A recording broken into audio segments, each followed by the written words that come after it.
Bonjour communauté de co-critique, ici Kim et aujourd'hui je fais un peu de sociologie avec vous pour vous parler, pour vous donner des petits trucs de comment dynamiser vos univers, de créer des conflits qui ont un peu de oomph grâce à la théorie des conflits sociaux. Donc, la théorie des conflits sociaux postule que la société ou l'organisation de la société fonctionne de manière antagoniste, du fait que chacun des participants ou chaque groupe social, en fait, lutte pour maximiser ses avantages. Donc, chaque groupe dans la société travaille pour satisfaire son groupe, avantager son groupe sur les autres groupes. Donc, ça contribue aux changements sociaux, comme aux évolutions politiques ou les révolutions aussi. Selon Ralph Dahrendorf, qui est un sociologue anglo-allemand qui est décédé encore là relativement récemment, là, donc c'est un contemporain là, décédé en 2009, c'est la distribution inégale de l'autorité qui est à la base des conflits sociaux dans une société. Donc, chaque classe sociale est déterminée là, par un mélange là, d'un revenu, son statut socio-économique là, qui est la valorisation de ses diplômes, ses revenus, puis le prestige que cette personne-là, principalement par son travail dans la société. Donc, chaque classe sociale a une position opposée vis-à-vis de l'autorité. Donc, certains l'ont et certains la subissent. Et donc, la classe dominante va s'efforcer de maintenir sa position, donc en possession de l'autorité, alors que la classe dominée va agir à changer cette situation pour gagner de l'autorité, gagner de la liberté. Donc, les conflits sociaux sont une lutte pour maintenir ou modifier la répartition de l'autorité et non pas une lutte pour la possession des moyens de production, là, comme le soutenait Karl Marx dans la théorie marxiste. Donc, la théorie des conflits sociaux est la plupart du temps appliquée en vue d'expliquer le conflit entre les classes sociales, comme j'ai dit, donc beaucoup en parlant de la richesse, donc des luttes de classe du prolétariat contre la bourgeoisie, pour parler des idéologies en place, du capitalisme contre le socialisme, par exemple. Donc, la théorie essaie de réfuter aussi le fonctionnalisme dont j'ai déjà parlé sur la chaîne. En effet, il n'est pas question de considérer que la société, dans le fond, fonctionne là comme un corps humain là, qui tend à bien aller, ou que chaque groupe social est comme un organe qui sert une fonction propre. La théorie des conflits sociaux ne considère pas que la société est de manière inhérente faite pour bien aller et que chaque groupe a une fonction propre pour que la société aille bien. Donc, l'essence de la théorie des conflits sociaux est mieux résumée par vraiment la structure d'une pyramide. Donc, une pyramide classique dans ce qu'une élite va dicter les limites aux classes inférieures, aux masses plus grandes. Donc, il y a vraiment une petite élite, peu de gens au sommet de la chaîne et beaucoup de monde qui vont subir les décisions de l'élite en bas de la pyramide. Donc, toutes les positions, les lois, les traditions principales présentes dans une société sont conçues pour soutenir l'élite qui a traditionnellement été dans la puissance, ou les groupes qui sont perçus pour être supérieurs, donc davantage de prestige. Donc, au-delà du rapport monétaire ou des lois, du rapport juridique, là, cette théorie-là peut aussi être élargie pour rentrer toutes les questions de moralité. Donc, à savoir qu'est-ce qui est bien de faire, qu'est-ce qui est pas correct de faire, qui est mal au sens vraiment moral du terme dans une société. Donc, par prolongation, qu'est-ce qui est déviant dans une société va être déterminé par une élite en place. Donc, nécessairement, lorsqu'on met des lignes qui déterminent c'est quoi les comportements normaux, on va déterminer nécessairement des gens qui ne rentrent pas dans la normalité parce qu'ils ne maintiennent pas ces comportements dits normaux-là. Donc, c'est l'élite qui déciderait ces comportements-là, ce qui est bien ou ce qui est mal. Donc, quelque chose qui va défier la commande de l'élite en général dans cette théorie-là va être considéré déviant, immoral, répréhensible. En résumé, la théorie des conflits sociaux cherche à cataloguer les manières dont ceux qui sont dans un pouvoir, ceux qui sont dans une position d'autorité, les manières qu'ils vont utiliser pour maintenir cette autorité-là, rester en position de puissance. Maintenant, ceci étant dit, concrètement, comment cette théorie-là peut s'appliquer à nous faisons des jeux de rôle, comment ça peut nous aider à construire des univers qui sont dynamiques ou des enjeux qui sont intéressants, approfondis, et tout ça, surtout, facilement. Donc, pour être capable d'appliquer cette théorie-là, c'est une formule en 3 étapes. Super facile. Premièrement, il faut définir les groupes qui s'opposent et quels sont les rapports de pouvoir entre ces groupes-là. Donc, les pouvoirs les plus fréquents, pouvoir économique, pouvoir politique, pouvoir juridique et le pouvoir culturel. Plus précisément, des exemples. Le pouvoir politique, ce serait quoi le type de pouvoir politique dans votre univers? Donc, c'est quelle forme de régime politique? Est-ce qu'on est dans une monarchie? Est-ce que c'est une monarchie qui est déterminée par l'hérédité? Donc, c'est de père en fils. Est-ce que le genre de la personne a défini l'accès au pouvoir aussi? Est-ce que c'est que des hommes, que des femmes, qu'importe?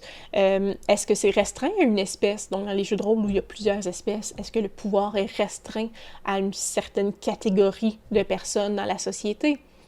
Donc, si c'est pas une monarchie, est-ce que c'est une dictature? Est-ce que c'est une démocratie? Donc, quel type de pouvoir est mis en place?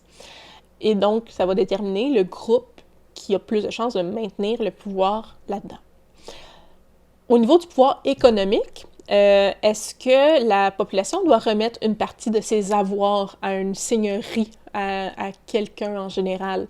Est-ce qu'il y a des grands chefs d'entreprise qui contrôlent, dans le fond, les heures de travail et le salaire des gens? Est-ce que, si c'est un monde plus médiéval, il y a des guildes? Est-ce que les guildes ont des monopoles qui fait qu'un petit indépendant n'est pas capable de tirer son épingle du jeu? Au niveau juridique, comment ça fonctionne, les arrestations dans votre monde? Est-ce qu'il y a un système en place pour que les gens puissent se défendre une fois qu'ils sont arrêtés?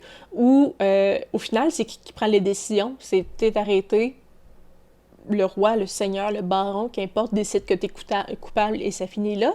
Est-ce que c'est un juge impartial qui prend la décision ou est-ce que c'est quelqu'un qui a déjà une position d'autorité et qui a des intérêts dans la cause? Est-ce que le système juridique est séparé de la moralité ou de la religion? Donc, encore là, ça peut dire si une élite religieuse dispose du système juridique, c'est une autre partie que si c'est quelque chose d'indépendant. Et finalement, au niveau culturel, est-ce que les pratiques culturelles de toutes les religions, donc dans Donjons Dragons, par exemple, il y a une multitude de dieux. Donc, est-ce que toutes les religions sont permises, autorisées, respectées? Est-ce que les pratiques culturelles de toutes les espèces sont permises, tolérées? Est-ce que toutes les espèces sont acceptées à certains endroits? Est-ce que si vous mettez des pièces de théâtre publiques, qui est-ce qui va être ridiculisé dans les pièces de théâtre publiques? Si c'est les gens dominants, est-ce que ces gens-là, les artisans, les acteurs vont se faire arrêter? Est-ce que tous les membres de la population ont accès aux mêmes emplois? Est-ce que tout le monde peut habiter dans les mêmes régions de la ville, accéder aux mêmes écoles, s'il y en a dans votre univers?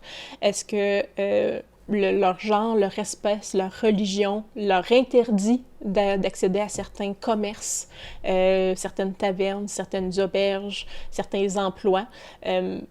Donc, est-ce que seulement une catégorie de personnes va avoir du prestige et les autres vont être marginalisées? Donc, cette première étape devrait vous permettre de déterminer dans votre ville ou votre univers en général, là, qui a le pouvoir en place et qui prend les décisions et à qui profitent ces décisions-là. Donc, même s'il existe, même si le pouvoir existe sous cette forme-là, là, cette structure-là existe depuis des centaines d'années puis que ce n'est pas les personnes qui l'ont mise en place, ils en profitent quand même parce que c'est maintenu en place. Donc, qui en profite dans la situation actuelle?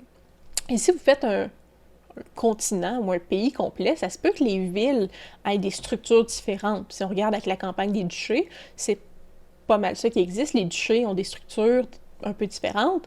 Et donc, voilà, vous pouvez faire ça dans différentes villes, mais qui possède le pouvoir? Autant politique, économique, juridique que culturel. La deuxième étape, c'est qu'il faut définir c'est quoi les mécanismes qui sont mis en place qui permettent de maintenir ces inégalités-là. Lorsqu'on parle de mécanismes en place, on parle autant du contrôle social, donc contrôle, c'est l'application des lois, en général, de la surveillance et les punitions. Là. Donc, le contrôle fait par les gardes des villes qui arrêtent plus ou moins violemment certaines personnes. Ça peut être l'humiliation publique que les marginalisés vont vivre parce que la foule est convaincue, dans le fond, que ces gens-là méritent d'être marginalisés. Donc, ça peut être autant quelque chose d'officiel comme les gardes que quelque chose de non officiel comme la marginalisation et l'humiliation publique par la foule. Ça peut être le divertissement populaire qui est offert à la population, qui présente tout le temps juste une facette de la médaille. Là, j'espère pas brûler le punch à personne, parce que c'est un vieux film, mais si vous avez écouté Braveheart, Cœur vaillant, en français avec Mel Gibson, on s'entend que l'amuseur public, ou ce qui est fait pour divertir la population, est très chargé au niveau politique. Donc, il y a des groupes, très clairement, qui se font torturer devant une foule pour faire passer un message aussi de qu'est-ce qui est bien, c'est qui les gentils de l'histoire. Donc, est-ce qu'il y a du divertissement public comme ça qui apparaît dans la ville, qui présente juste une facette de la situation? Est-ce que du côté économique, ça peut être, en fait, du côté économique, ça peut être seulement que le monopole des guildes marchandes étouffe les petits commerçants, comme j'ai dit, donc en ayant des meilleurs prix ou en demandant des exclusivités. Donc, un commerçant ne peut pas vendre à n'importe qui ou ne doit nécessairement renchérir son commerce là, et remplir acheter de la marchandise des guildes et ne peut pas aller directement, par exemple, aux fermiers ou aux artisans. Donc, ces guildes-là installeraient un monopole qui donc serait capable de s'enrichir comme ça. Ce qui est intéressant aussi, vous pouvez peupler votre monde de crieurs publics qui présentent un point de vue de l'élite, qui transmettent des informations, mais de manière très orientée, ça peut être aussi des gens qui vont faire des sermons, des hommes de foi qui vont faire des sermons dans la rue pour démoniser certaines personnes, pour dire que certaines catégories de personnes sont à éviter selon leur Dieu. Ça peut être, comme j'ai dit plus tôt, simplement des auberges qui refusent de servir certaines personnes pour x, y raison. Donc ça, c'est tous des mécanismes que vous pouvez mettre en place pour que les joueurs comprennent en jeu, sans que ça leur soit carrément prémanché et dit en pleine face, là, ils comprennent qu'il y a des catégories qui vont être exclues, qui vont être marginalisées, qu'il y a une élite qui est mise en place. Dans la théorie des conflits sociaux, souvent, ça nous permet aussi d'étudier les changements sociaux, donc les révolutions, quand ces rapports-là de pouvoir se modifient. Donc, Révolution française, soulèvement de la population et changement drastique du pouvoir. On peut étudier aussi les luttes féministes qui ont donné le droit de vote aux femmes. On peut étudier donc plein de mini ou de plus grosses révolutions qui ont eu lieu et qui ont changé ces rapports de pouvoir-là. Donc, la troisième étape, c'est finalement de déterminer c'est quoi les moyens d'action des groupes dominés dans votre univers et leur efficacité potentielle. Ça peut être des germes d'action dans votre histoire, là, juste ici et là dans votre univers, des petits actes de rébellion, quelqu'un qui élève la voix contre ça, une caricature d'un personnage. Donc, comprendre qu'il y a des gens qui ne sont pas d'accord, qui ne sont pas satisfaits de la situation ambiante. Ça peut aller jusqu'à la révolte en bonne et due forme, dans laquelle vont être plongés vos aventuriers. Donc, vous pouvez faire carrément ça comme un moteur d'aventure aussi. Donc, à noter que les changements sociaux, selon la théorie des conflits sociaux, viennent toujours du groupe dominé.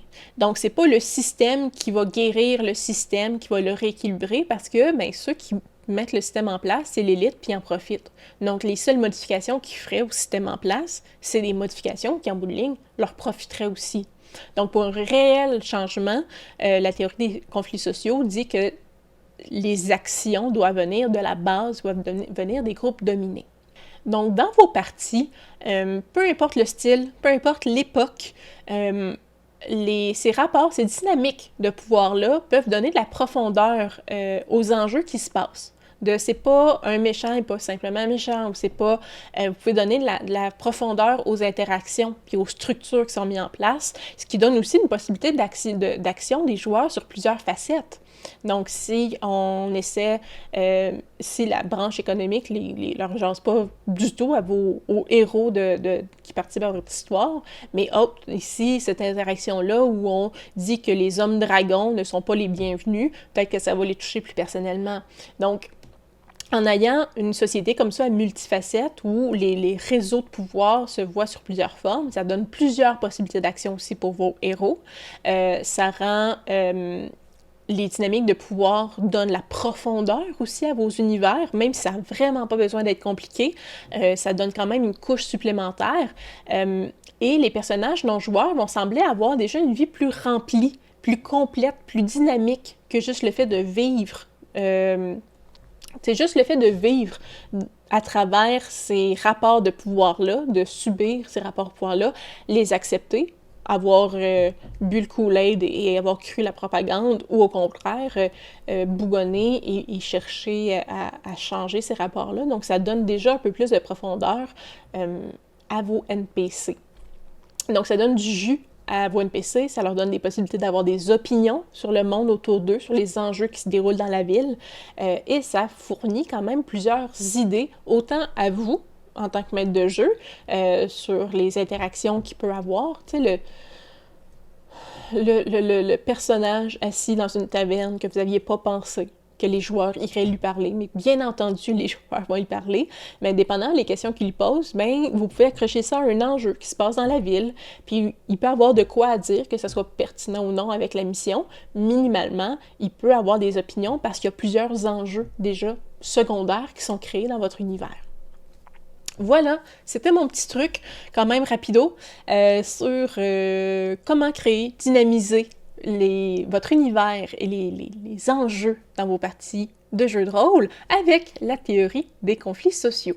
Si vous avez des questions, des commentaires, n'hésitez pas, marquez-les dans la section appropriée, juste en dessous. Si vous aimez des petites vidéos de sociaux comme ça qui aident à la construction des univers et du monde, un petit pouce en l'air, ça m'encourage à en faire. Et si vous voulez voir nos vidéos tout le temps ou nous encourager simplement monétairement, vous pouvez voir sur Patreon, devenir abonné. Ça nous aide beaucoup à réaliser tous nos projets. Et sur ce, je vous souhaite une bonne fin de journée. Je vous souhaite d'excellentes parties de jeux de rôle et on se dit à la prochaine fois. Bye!